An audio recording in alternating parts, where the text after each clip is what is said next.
اعوذ باللہ من الشیطان الرجیم بسم اللہ الرحمن الرحیم وبہ نستعین وہو خیر ناصر ومعین۔ مختصر دروس معارف قرآن و اہل بیت کے حوالے سے روزوں کی اہمیت کے سلسلے میں آج یہ چوتھی گفتگو ہے۔ نبی اکرم صلی اللہ علیہ وآلہ وسلم کا ارشاد ہے، ما من صائم یحضر قوما یطعمون الا سبحت اعضاؤہ۔ جب بھی کوئی روزے دار کسی ایسی قوم کے پاس پہنچتا ہے جو کھانا کھا رہی ہو تو اس کے روزے رکھنے کے ثواب کے سلسلے میں اس کے اعضاء تسبیح کر رہے ہوتے ہیں۔ وَكَانَتْ صَلَاةُ الْمَلَائِكَةِ عَلَيْهِ، اور ملائکہ اس پر درود بھیج رہے ہوتے ہیں۔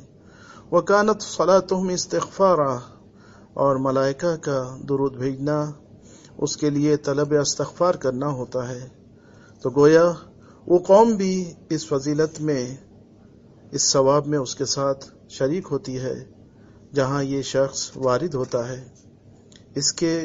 اس روزے رکھنے کی اہمیت اور فضیلت کے حوالے سے روایت کا حوالہ کتاب ثواب الاعمال صفحہ نمبر 77۔ دوسرے مقام پر حضرت ارشاد فرماتے ہیں، من منعہ الصوم من صیام یشتہیہ، جس کا روزہ اسے ہر طرح کی خواہشات سے روک کر رکھتا ہے، اور وہ شخص روزے کے سبب حکم پروردگار کے تحت اپنی تمام خواہشات سے اپنے آپ کو روکتا ہے، کان حقا علی اللہ ان یطعمہ من طعام الجنہ ویسقیہ من شرابها، تو اللہ تبارک و تعالی پر یہ حق بنتا ہے کہ اس شخص کو بہشتی طعام عطا کرے، کھلائے، اور اسے شراب بہشتی سے سیراب کرے۔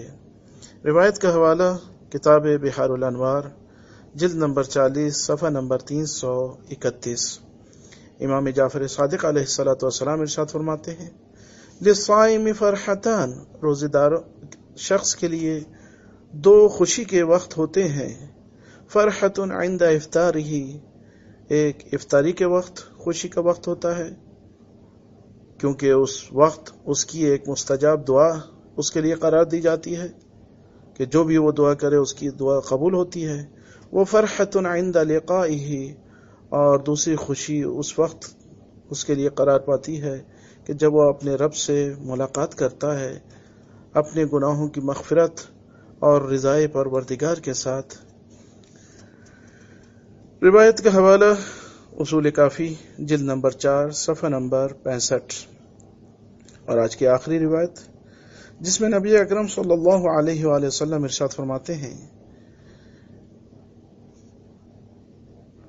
دعا کرتے ہوئے کہ اللہم لک صمنا وعلی رزقک افطرنا، کہ اللہ ہم تیرے ہی لیے روزہ رکھتے ہیں اور تیرے ہی حکم کے تحت افطار کرتے ہیں، فتقبلہ منا، لہذا اس کو ہم سے قبول فرما، ذہب الظماء، کہ جس سے پیاس بجھی، وابتلت العروق، اور ہماری آنتیں صحیح ہوئیں، وبقی العاجر، اور ہمارے لیے اجر جو ہے روز قیامت کے لیے باقی قرار پایا ہے۔ روایت کا حوالہ اصول کافی جلد نمبر 4 صفحہ نمبر 95۔ وآخر دعوانا ان الحمد للہ رب العالمین۔